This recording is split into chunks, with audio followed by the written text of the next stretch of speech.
Hey, everybody. You are listening and watching the We Are Rizin podcast, your source for all things Rizin and JMMA, news, features, interviews of fighters, etc., etc.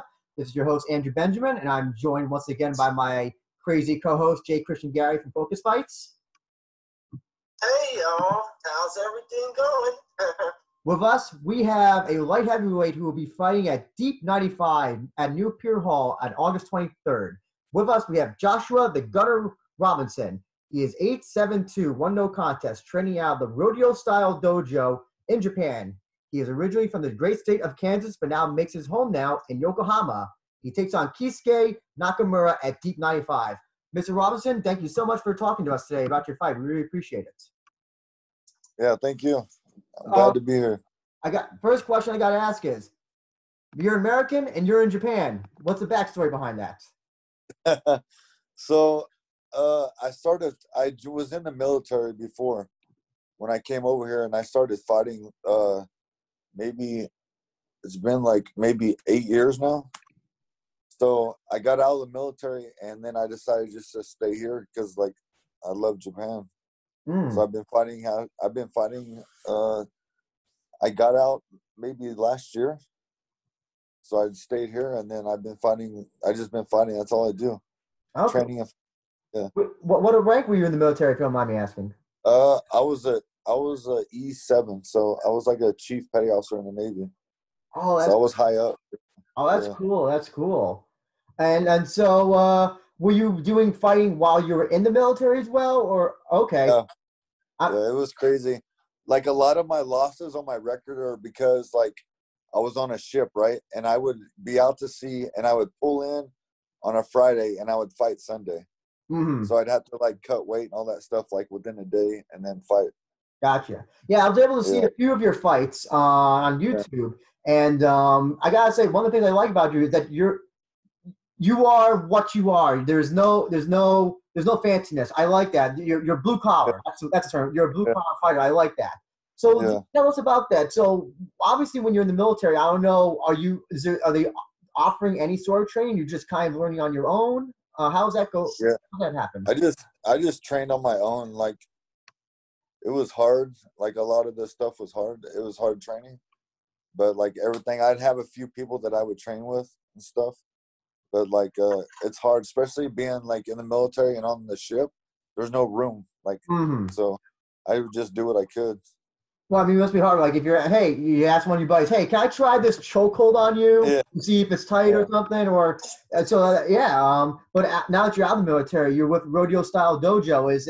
Have you found finally a dojo that's you can train regularly and hone all of your skills?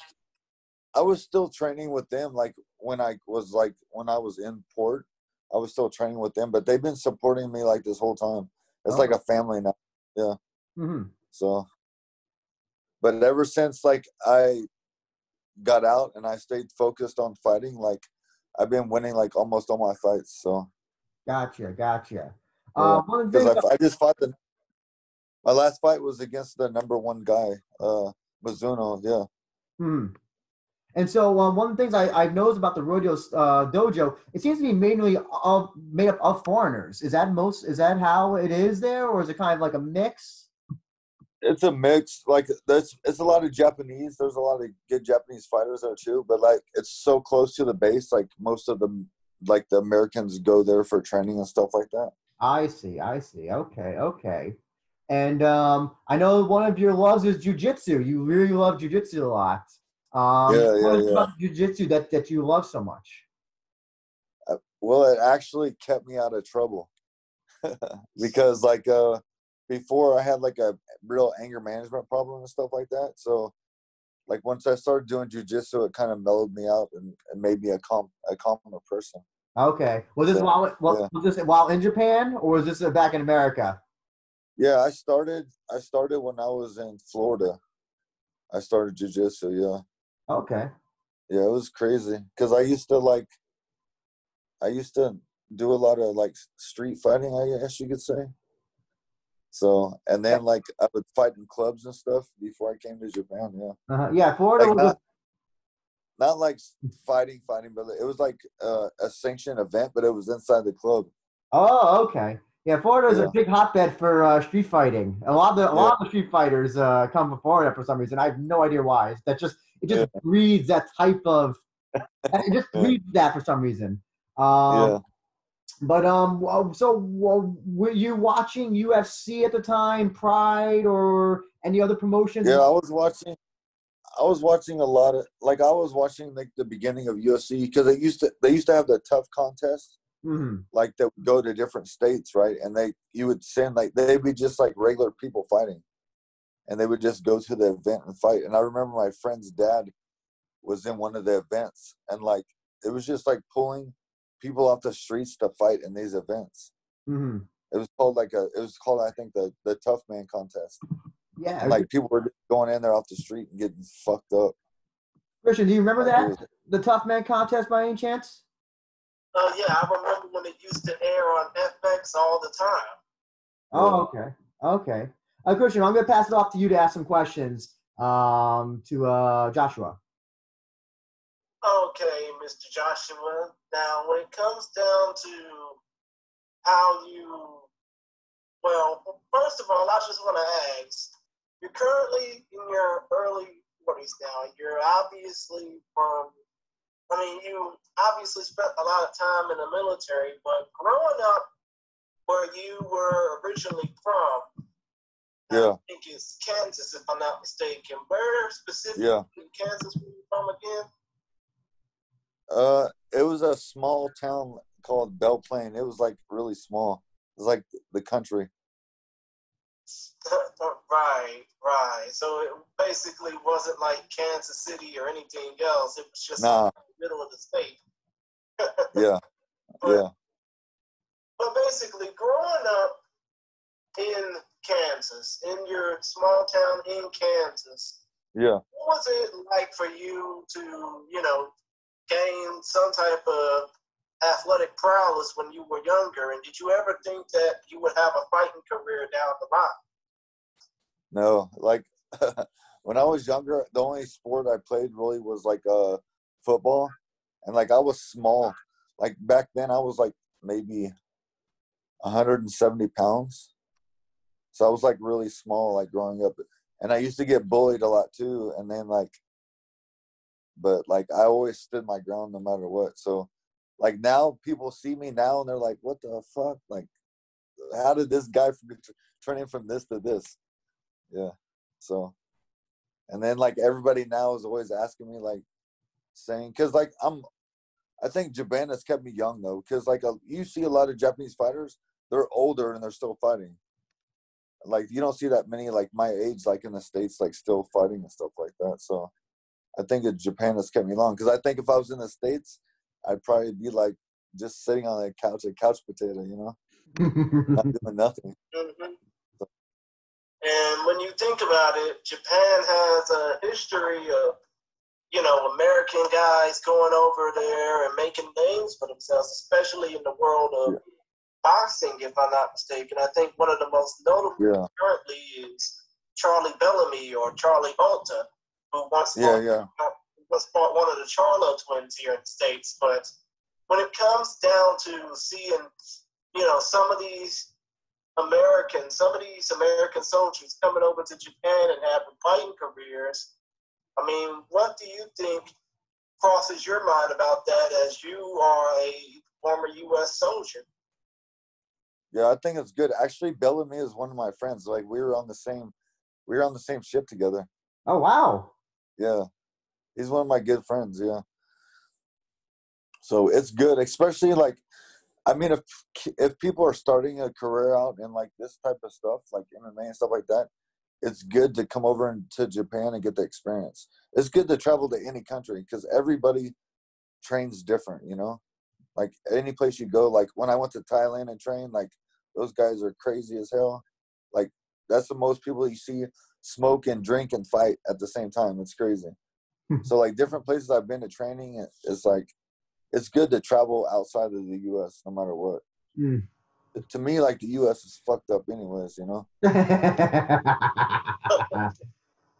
I would like to say the craziest. Think of it, and I hate to interrupt, Andrew, even though it's kind of my thing. Looking at your psychology and I realized that you took a couple of amateur fights while you were about 5, 6, maybe 10 fights into your pro career, and both of those fights were for a Pancrase Bayside fight. Did you ever think that, these were legitimate amateur fights, or were these, in your mind, just, ways for you to keep yourself busy? Yeah, like, I didn't really, like, fighting back then, like, most of my losses, it was like a hobby, like, I just wanted to fight. Like, I wasn't even really training, and, like, like I said, like, I was on the ship out to sea, and then, like, I would pull in Friday and fight that Sunday, like, with, like, no training.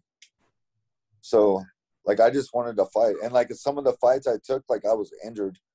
Like, one of my knockouts, I had, like, a torn meniscus. I couldn't even, like, move my leg hardly. So I tried to tape it up as best I could just to fight. Because it was for my gym. Like, if my gym asked me, like, I got to support them no matter what. So, yeah. But I wasn't thinking, like, I wasn't thinking about my record back then. Now, with this fight coming up, so I tried to find information on your opponent. I don't know if he's a phantom or if he doesn't exist or whatever, but there's virtually nothing on him. Do you know anything about your opponent? So I just know that he was a college wrestler. That's it. So we can almost kind of assume maybe this is his first fight. He could be 0-0 potentially. It could be, yeah. Because I was supposed to fight him before the virus hit. I was supposed to go to, like, I can't remember. It was another event. It was still deep, but I was supposed to fight him before the corona hit. But, like, the people that I want to fight, like, I can't get fights with them. Like, in that same event, they call him the Shrek or whatever. Oh, Hideki Shrek Sakine. Yeah, so he's fighting another guy, and that guy has been avoiding me, like, this whole time because I knocked out, like, 2 of his gym mates already in fights. I fought 2 of his gym mates, and I've been wanting to fight that guy that Shrek is fighting. Oh, Ryo Sakai. Ryo Sakai. Ryo, yeah. That's interesting. So I was going to say. But to be honest, dude, you really shouldn't be fearing him because Roque Martinez messed him up pretty bad. yeah. Like, I've been trying to fight him because he's supposed to be, like, one of the top deep people or whatever. Because right now I think the belt's vacant for light heavyweight. Well, I was going to say, light heavyweight is a very – so, like, and Christian and I discussed this the other day, anything from, like, welterweight up to light heavyweight is a very hard division for Japan. You just don't find a lot of welterweights, middleweights, and light heavyweights. But for some reason, you get a lot of heavyweights for some reason. I can't explain why. When it comes I don't know. When it comes to finding a light heavyweight opponent, is it something that's just hard for deep to find for you when it comes to opponents? I think maybe, like, I think the weight class is hard. Maybe, like, I've seen, like, a lot of fights, like, in deep. That's why because I was fighting a Grachin for a long time, and they would always find me somebody. Like me and the CEO, like, we're I would say friends or whatever, but he would always find me a fight. And then, like, I requested a fight in deep, and then, like, they found me. Like, my first fight in deep was against Mizuno, like, the number 1 guy. He fought in, like, Road FC and, like, won championship and all that. So, but the guy I wanted to fight I was supposed to fight,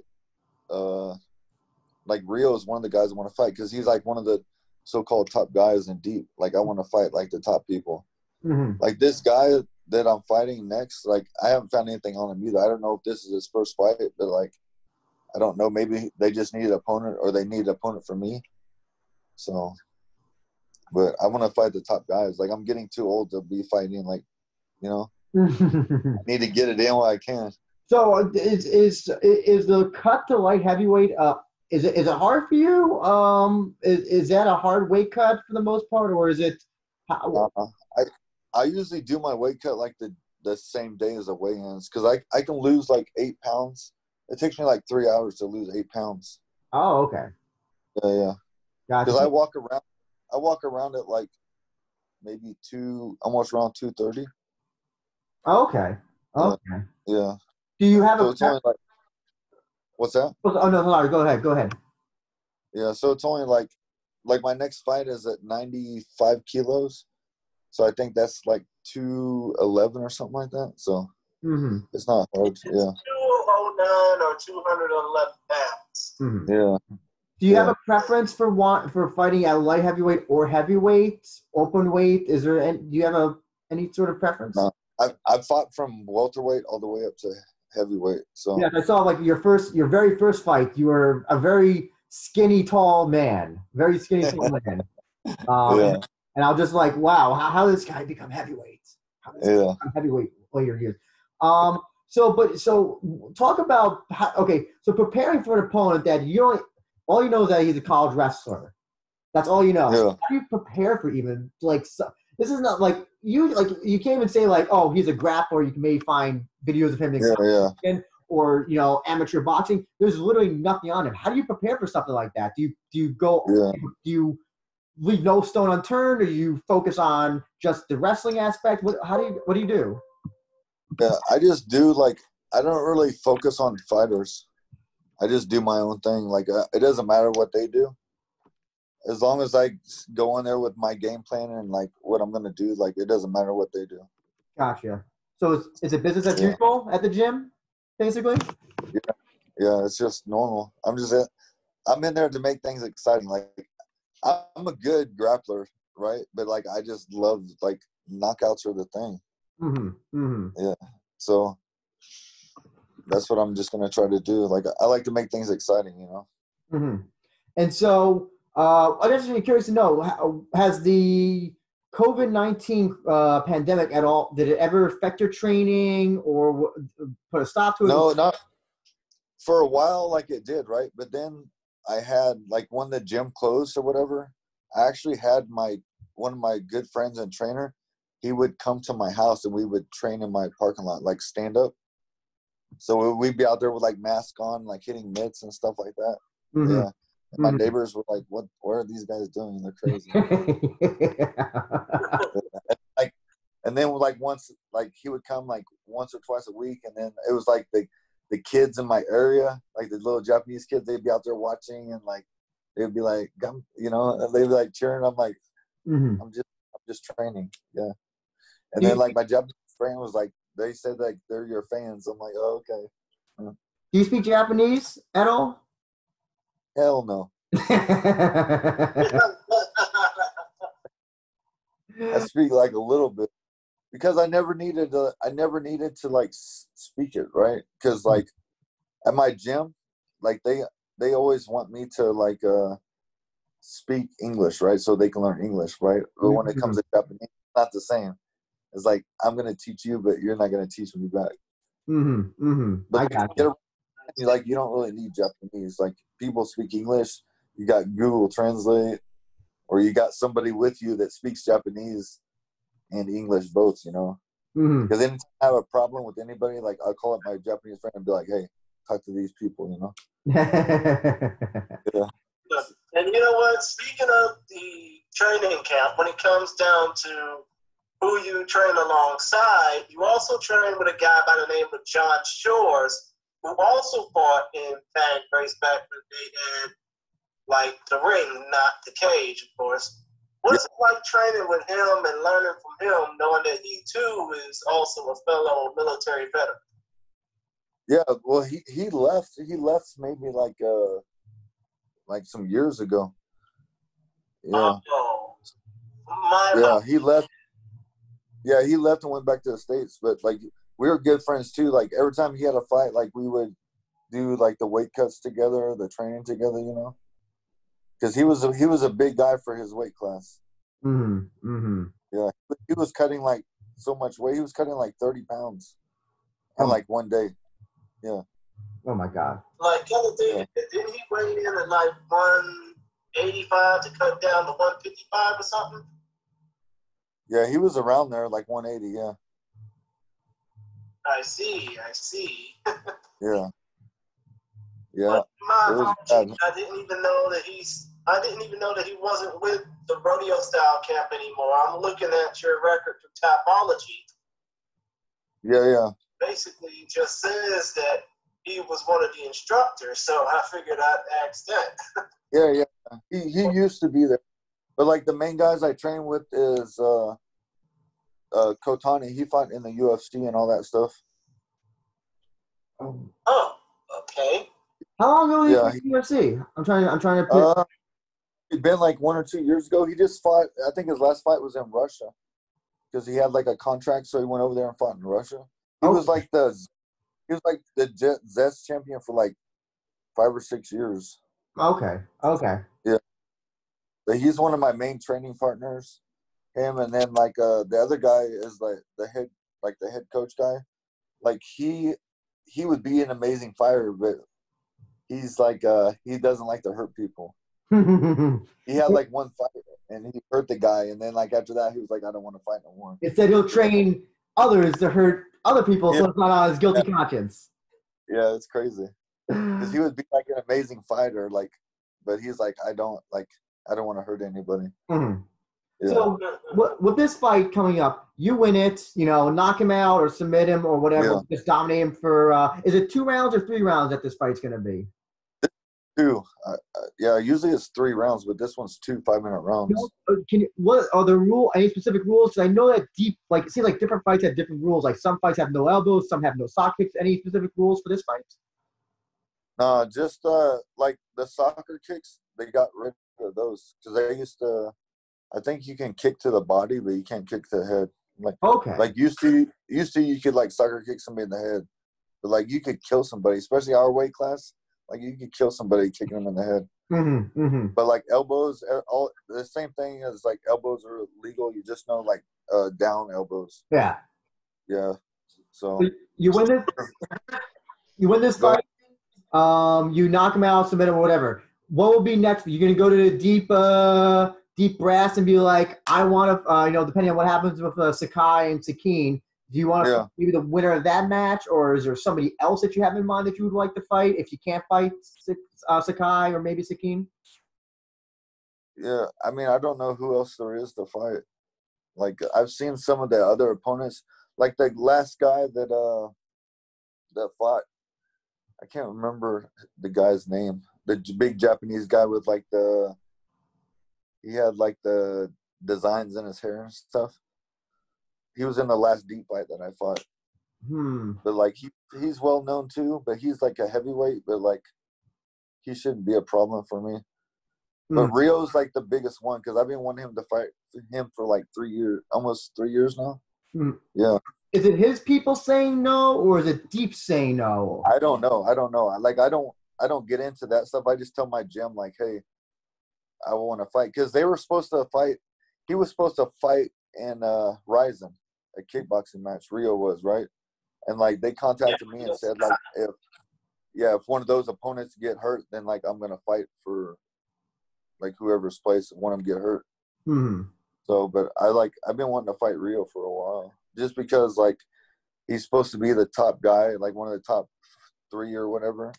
And, like, I've already, like, fought 2 of his gym mates or whatever.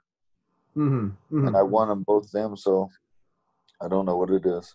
But every time it comes up, they're just like, no. Well, speaking of Rizin, do you have any do you ever want to fight for Rizin if the opportunity ever comes up in either light heavyweight or heavyweights?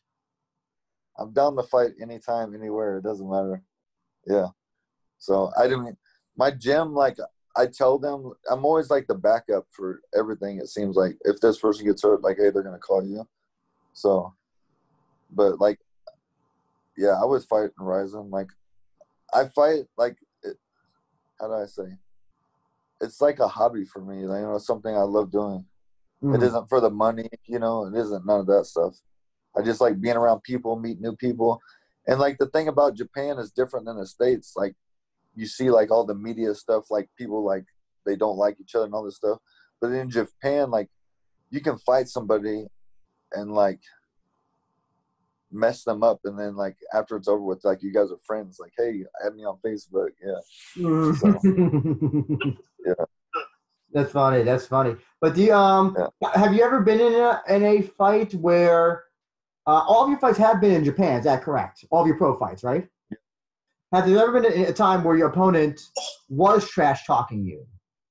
Was there ever? Have you ever had like some sort of that, or there's some sort of animosity? No, because even like when we go and do like the weigh-ins and stuff like that, like a lot of them, how do I want to say it? Like sometimes I wouldn't even know who my opponent was. Like I would know the name, but not the thing. So I would like walk around the weigh-ins and like give people like stuff from the base. Like I'd have like a big ass thing of beef jerky, you know, and I'd like, try this stuff. And then like one time I gave like my opponent that I didn't know, like I gave him some stuff, and like my coaches were like, "That's your opponent." I'm like, "Oh, okay." So I was like, "Hey," and they were just like, they kind of looked down, like, you know, like, am I supposed to be talking to this guy? But I don't think anybody's talked trash or whatever. So, I mean, I wouldn't know what they would say anyways because they'd be speaking Japanese probably. So I'd probably just be like, I gotta ask, you are wearing a Pride shirt. Were you in Japan when Pride was happening by any chance? like, when I got over here, it had just stopped or whatever. Because like I used to watch Pride, like I wanted to fight in Pride like so bad, and then like when they got rid of it, I was like, man, it was a heart shock, you know. Mm-hmm, mm-hmm. Yeah, that was like my goal. Like that, yeah. It was for me. Did you happen to see the successor Pride Dream? Did you happen to watch that at all when you were in Japan? Yeah, a lot of stuff or whatever. I think I went to one of the fights or whatever when I first got here. But back then, like when I went to it, like I wasn't like actively like a professional fighter. I was just like, you know, training at the gym and stuff like that. And then like once they shut it down and everything, I was just like, oh, now what? Like I wanted to fight in Pride. Now what do I do? So. Mm-hmm. Well, at least we got Rizin now. You know, hope that's the closest thing we got to hey, soccer kicks. You know, you got that for Rizin. Yeah. I really don't think somebody because like in my head I would think like I'm going to jail because I can kill this guy. You'd be surprised. Some of the fights we watch. So I guess a lot of the fighters sometimes they come from countries or places where that's not allowed. So a lot of them don't even realize they can do soccer kicks. And it seems like when they see the guy on the ground, they just remember, oh yes, I can kick him while he's down. While there's some other people that have no problem doing it. As soon as they touch the ground, they just start whacking them in the face. Start whacking them. Yep. That's a killer instinct. Mm-hmm. Mm-hmm. So when you're not training or doing jiu-jitsu or have a fight coming up, what is it that you like to do in your spare time? I work on my car. I'm a car person. So whenever I'm not doing that, like I work on my car and stuff because I don't even do anything now. I was working like for the past 2 years, I was doing like personal security in like the Tokyo area. So I had a lot of like people from the States, like artists and everything. I was like, I think the last person I did was, you know, Usain Bolt, the Olympian. Usain Bolt, yes. Yeah, I did security for him. Yeah. Okay, so since you're saying that you do security, were you supposed to be doing security for the Olympics this year? Yeah, they had actually contacted me. Like a guy I knew contacted me, and he wanted me to do security for like for one of the countries or whatever. So I would have to like learn their language, like basics or whatever. But since it got canceled, like that was it. Yeah. Okay. Did they tell you? They had contacted me and asked me. They didn't tell me what country it was yet, but they had contacted me and like, hey, we want you to do security for one of the countries, like when they come and stuff like that. And I was like, okay. That's kind of schemy that they wouldn't tell you the country though. I mean, like who knows if it's like Zimbabwe? Like, how do you learn about Zimbabwe? Like or Russian or Greek? I don't know. Well, actually, Andrew, the people of Zimbabwe do speak English, at least from what I know. Okay, cool. But it's the other countries that have their own language that Mr. Robison would have a problem. Mm-hmm. But so they were just saying like, I have to learn the basic, you know. Mm-hmm. So no Olympics. Was that something disappointing to you? Is that something that you're looking forward to? The Tokyo. Yeah, I mean, it would have been like what do you want to call it?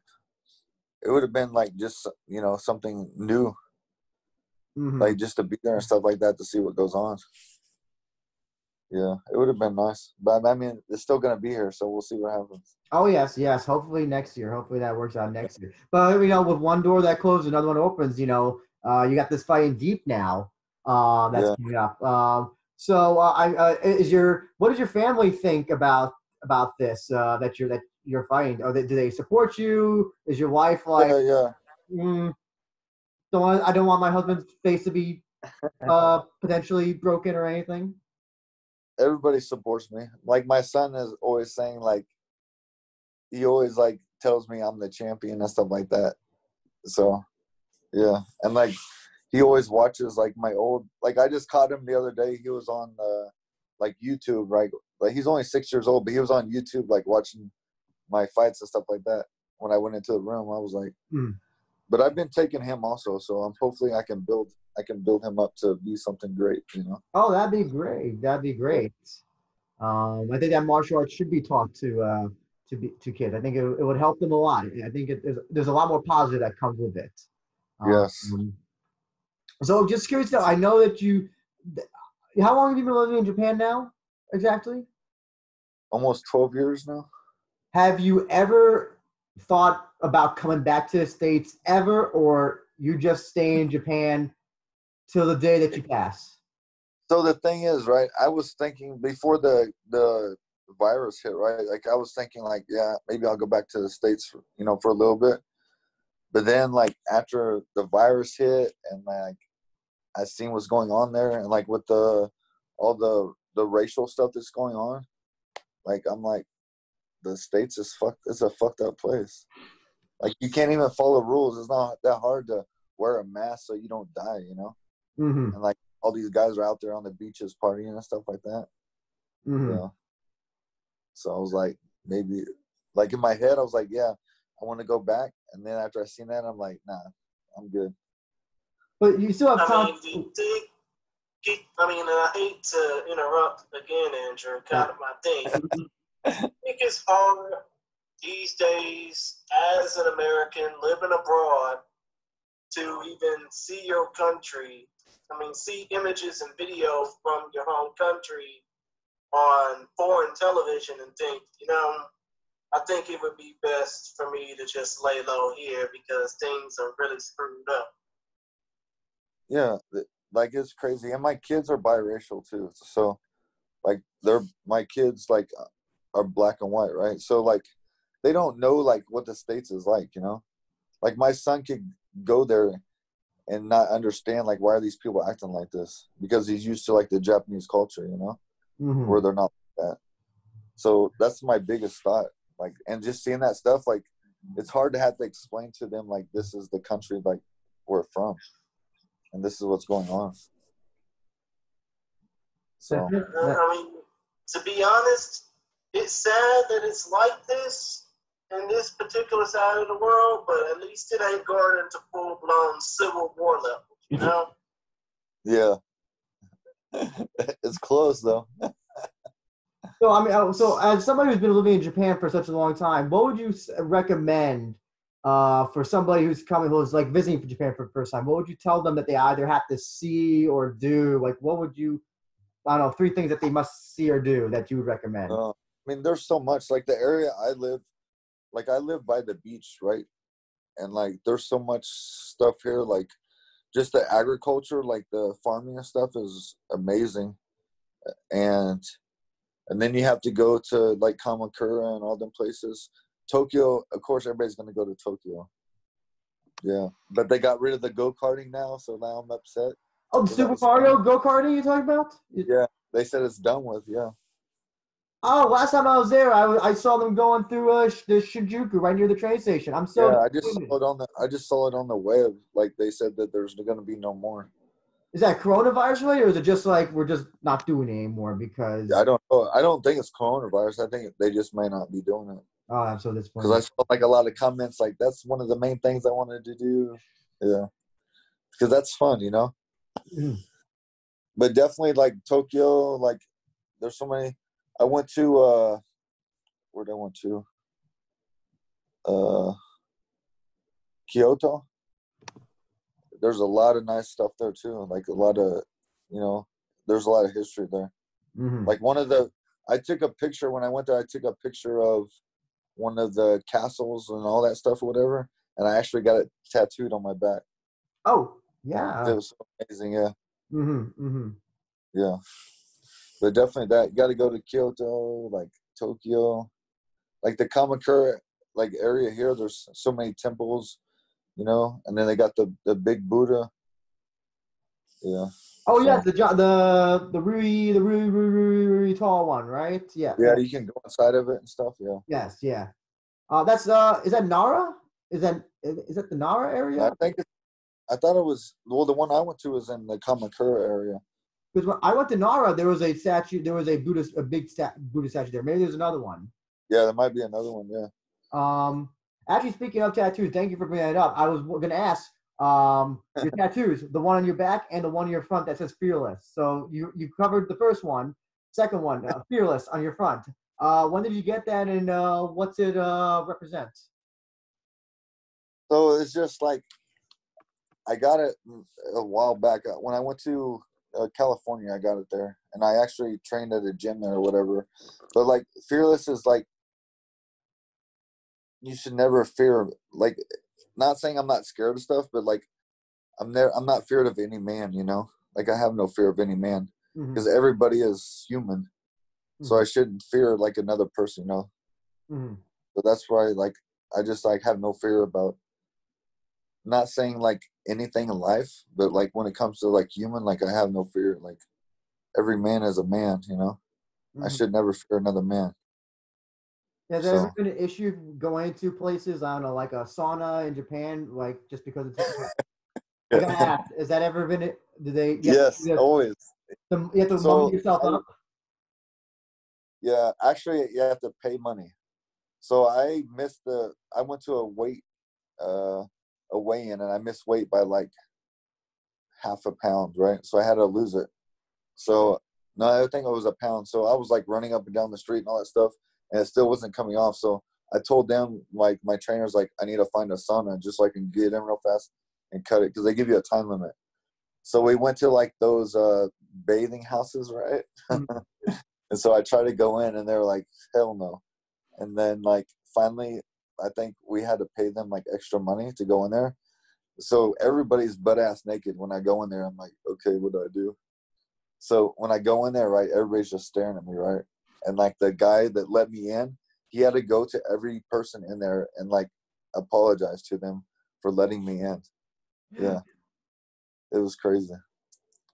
I've never seen so many naked people in my life, naked men. But those bathhouses are actually pretty cool though. Yeah. I forgot what they're called. Christian, you know some Japanese. You know what those Japanese bathhouses are called, by any chance? To be honest, no. I forgot what they're called. All I just know is that they're called bathhouses. Yeah.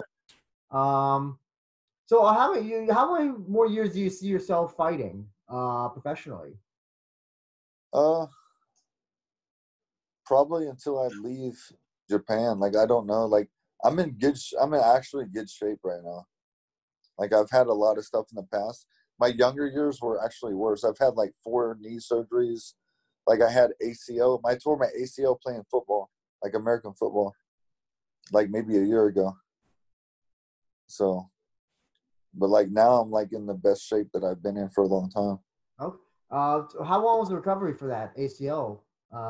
It was supposed to be a year, but I fought like I fought it like 8 months after my surgery. Okay. And was it a minor tear or was it like a full tear? Yeah, full tear. Yeah, they did a graft from my hamstring. So they took like the muscle out of my hamstring and repaired my ACL. Oh, okay. Yeah, is your movement, has it been impaired, or you basically do you feel as if you never lost it? Yeah, it feels it's actually stronger than my other one. It's amazing. Yeah, and the doctor was like, I don't understand how like you heal so fast. It's crazy. Yeah, because he went in there. He was like, you're not supposed to be like this far ahead of time. I'm like, yeah, I don't know what's going on either. Because ACL injuries are the nastiest injuries. You know, you just see some people they just never go back. They just never. A lot of them give up because they're scared. I think like they're scared because it's like a bad injury. Like when it first happened, I was like, I thought everything was fine, and then like I couldn't move my leg. There was no strength, and I still wanted to play, right? Because we were playing one of the college teams, the college football teams, and like after it happened, I'm like, oh, give me a brace. Let me brace it up. But like by the time they went and got a brace for me, I couldn't even move my leg. And I'm like, oh shit. Mm-hmm. So I went to the doctor. I had like a meniscus and ACL tear. Oh my God. Okay. Yeah. Okay. And so when you say you're gonna fight as long as you're in Japan, so I'm guessing you plan to come to the States eventually, maybe when things get a little bit Maybe crowded. I would say the next 2 years, maybe. Yeah, but if I go to the States, like I don't know about fighting because it might be like I'm already older, and also it might be like starting over again because nobody in the States knows me. They don't know if I fought or anything like that. So if I join a gym and I tell them like, hey, I used to fight, I want to fight, they might just be like, you're old, whatever, get it, Go hit some bags over there. I'm pretty sure there's some fight gyms that would want to take you in regardless of age. Yeah. I mean, a lot of these fight gyms these days are too ageist, Yeah. But that's one of the great things about, like you said, about Japan is that we see people fighting still, how old is Tsuyoshi Kosaka now, Christian? He's got to be in his late 40s, maybe 50, right? I'm guessing, right? I think last time I checked, he was like 50. Yeah, so people in Japan still there's no age I mean, there is an age barrier eventually. They're not letting seniors fight, but it's not like here where it seems like almost 30, starting at 30 or fighting at 30, it seems to be too old. Sometimes, depending on who you talk to. Because my gym, he's like 47 or 48, and he fights active for Pancreas. Mm-hmm. Yeah, exactly. Oh. Yeah. So actually, just curious to know. So, are you exclusive to Deep, or can you fight with other organizations like Pancreas, Shuto, ZST? Yeah, I mean, I think it just depends. Like they have to talk because I think when I went from Gratchen to Deep, like my gym had to talk to Gratchen and be like, "Hey, is it okay if he moves?" Like it's kind of a respect thing, I think. Yeah. Yeah, and then like also Road FC, they contacted me. They wanted me to fight for them in like Korea or something. Mm-hmm. So I think it's just they have to ask. It's like a respect thing, just to ask or whatever. Gotcha. So, yeah, is there anything fight wise that you are in talks with coming after the Deep thing, or has you got nothing lined up, or is it? Yeah, well, I think my gym already talked to Road FC because Road FC was already talking to me, but I took this fight, so I don't know. Maybe Road FC might be next. Okay, that would be great. That'd be great. I don't even think that Road FC has had any shows yet, though, Christian. I think they've been on hiatus. Yeah. I think, right? Yeah, they've been on hiatus all year, and half the year's over with. That was it. Yeah. No. Hey, it'd be great. Road FC is they do have big guys there. They do have big guys there who can fight. Some of them, I'll say. Yeah. How about One? Has One ever shown interest in you, One FC? No. Like I love One FC. I love it way more than the UFC. Like just like the way they handle things, like the way they treat their fighters, it's amazing. Mm-hmm. Like UFC can never stand up to One FC. Like I mean to One Championship. Mm-hmm. It's just like Dana White is not ever gonna be a nice guy like that, Mm-hmm. Mm-hmm. Or Rizin, or Rizin, from what we heard some about. Yeah, I want to fight somebody foreign, Like mm-hmm. I've fought foreign people, but like I want to fight like top people, Mm-hmm. Just I want to see where I'm at against like the top people. Mm-hmm.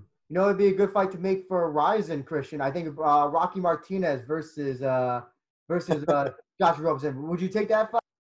Yeah, it would be hard because I know him. Like we're friends. Yeah. question I do want to ask, and I hate to just jump right back into the conversation, is when it comes to fighting, I mean, when it comes to being a professional fighter and being a member of the military, do you ever try, I mean, if you were younger, would it have been hard for you to try and balance the two from active duty to active fighter?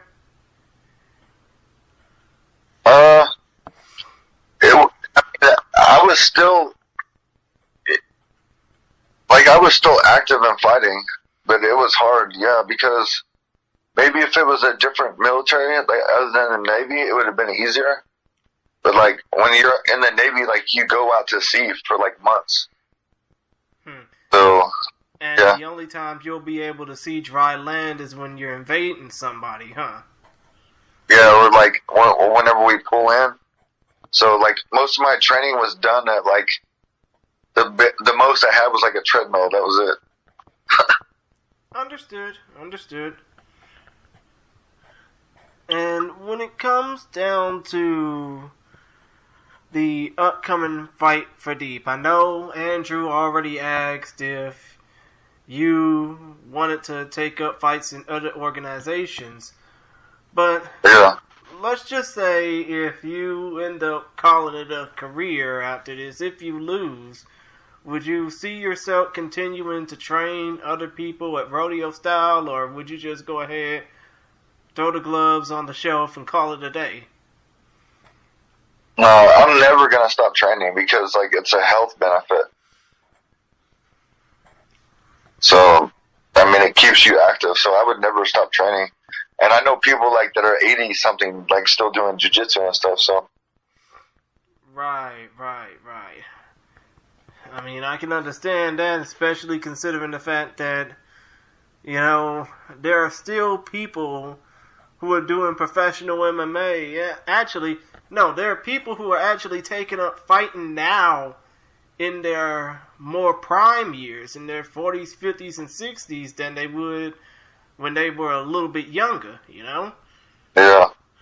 I mean, like, for example, there was this one instance out of Colorado where a woman who was, like, in her mid to late 50s was basically beaten up or getting beat up by somebody who was old enough to be her grandchild, pretty much. I mean, it was a crazy thing that happened, but it was, like, it was not weird, it was just like strange, because normally you don't see these people who are reaching AARP status going to take a beating for themselves and figuring, you know, am I going to lose any brains? It's like, hey, because I saw the video too where like the son got hurt and his dad stepped in to fight for him, and he was like 50 something like that, and he ended up knocking the kid out. Yeah, right. And I bet if it was out of the damn cage, it would have been considered child abuse. But still, about your upcoming fight, I don't know if Deep is going to be able to stream this on YouTube or not. They probably will. They probably won't, because when it comes to them, they normally, at least for the last year or so, have been streaming their events on YouTube. But is there anything that you would like to say? I mean, if this event does get streamed, is there anything that you would like to say to your opponent? And is there anything that you would like to say potentially to the fans that may watch this if Deep decides to stream the event? No, like, my opponent, like, he's not gonna, it's gonna get finished in the first round no matter what. That's just how it's gonna be. Because the main reason is because Rio and them are fighting on the same card. So, like, I want them to see what's going to happen. And, like, I have, like, a lot of my fans, like, I don't even know a lot of my fans, but, like, I hear about them, right? Because I have a lot of Japanese fans that I didn't even know about. Mm-hmm. But my gym is the one that tells me, like, hey, this guy is, like, you know, they want to bring their kids and watch me fight and all that stuff. So, but I'm just ready. Like, it's been too long. Like, this virus has messed it up. So, like, I've had the the itch to fight for so long. I don't like sitting and not doing nothing. I mean, I'm sorry, man. I can barely even hear what you were trying to say because I have animals fighting like roosters in the background.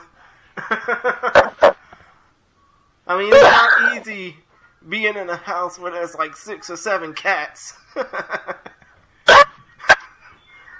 But still, what were you trying to say? Can you repeat a little bit of what you were trying to say before I was rudely interrupted by the sound of, raging pussies? It's like the fight's not gonna make it out of the first round because, like, I want everybody to see. And also, like, Rio, I've been wanting to fight that guy, and he's on the same card, so, like, I want him to see, like, what is potentially gonna happen to him. Right, I see. And I know I normally close out the interview by asking, what would you be doing if you weren't a fighter? Because we all know you were in the military. You were in the military for a long time, and you were in it while fighting. But if fighting didn't come around for you, how do you think your life as a modest citizen of the world would have been without that structure of combat sports, without that structure of martial arts? I probably I wouldn't have made it through the military. That's definite, because, like, I had an anger management problem, so if I wouldn't have got introduced to this, then I probably would have been kicked out of the military and be doing some bad stuff that I shouldn't be doing, so. I mean, to be honest, one story I could probably think of that would have been similar to if you wouldn't have been doing any military stuff, like Yuji Perez. You've heard about him before, huh? Yeah. I mean, when it comes down to Yuji Perez, even though he was a world-class boxer, he was also a pretty fucked up human being for, what he did. I think it was like, I don't know, running I think he was running like some type of secret pornography ring or something. I don't know. Yeah. Everybody has stories.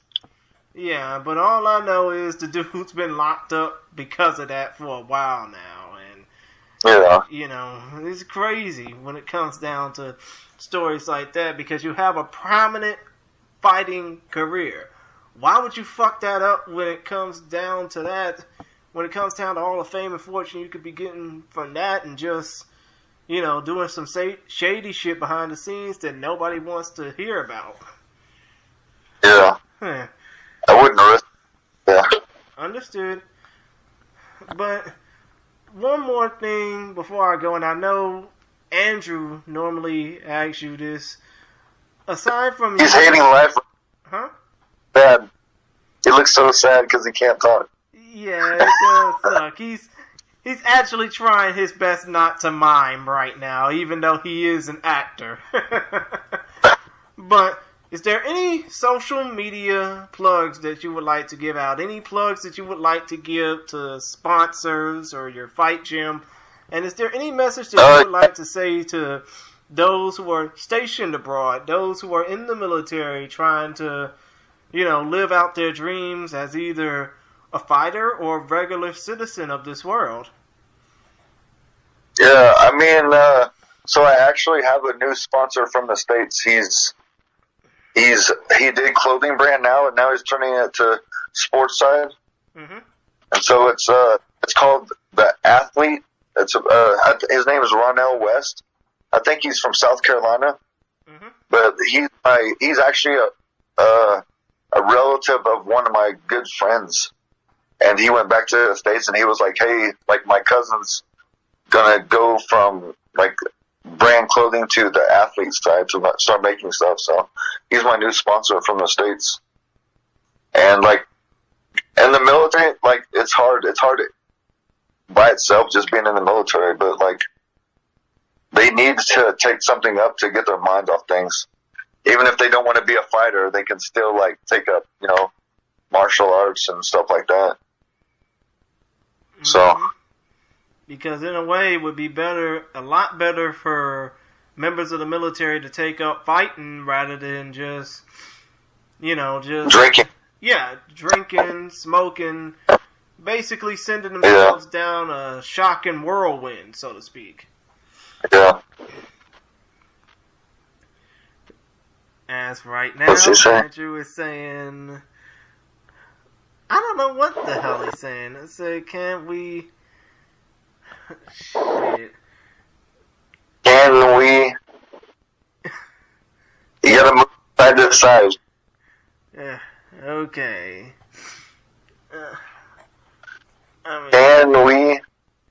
Can we? Well, God damn it, Andrew! Can you at least make it any more simpler?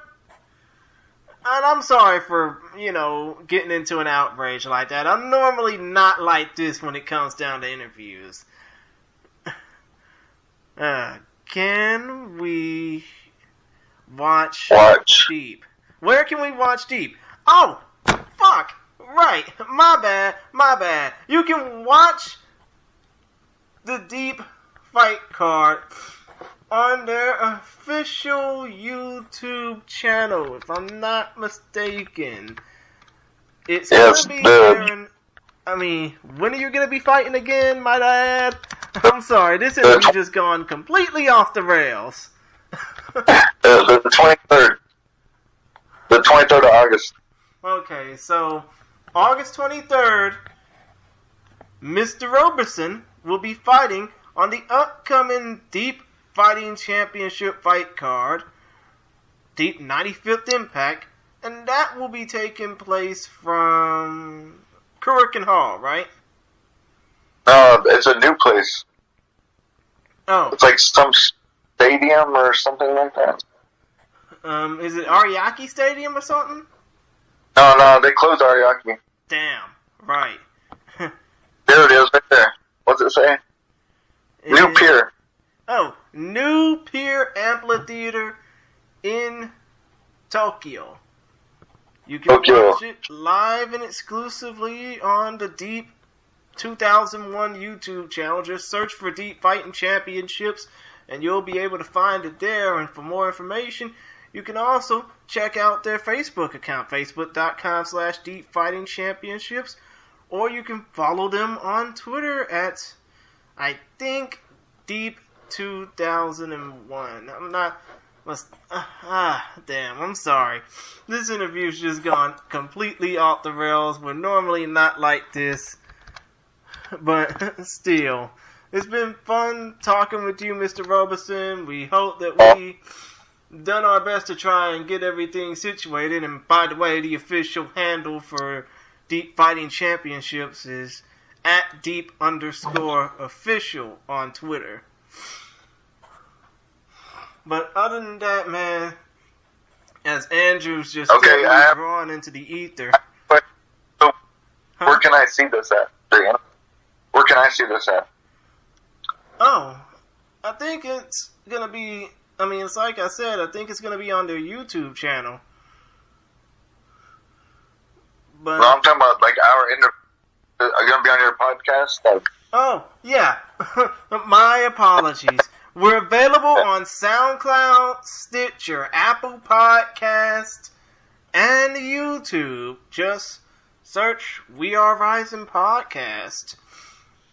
Or, you can follow us on Twitter at We Are Rizin Pod, WeAreRizinPod, all in one word, even though you don't have a Twitter account, do you?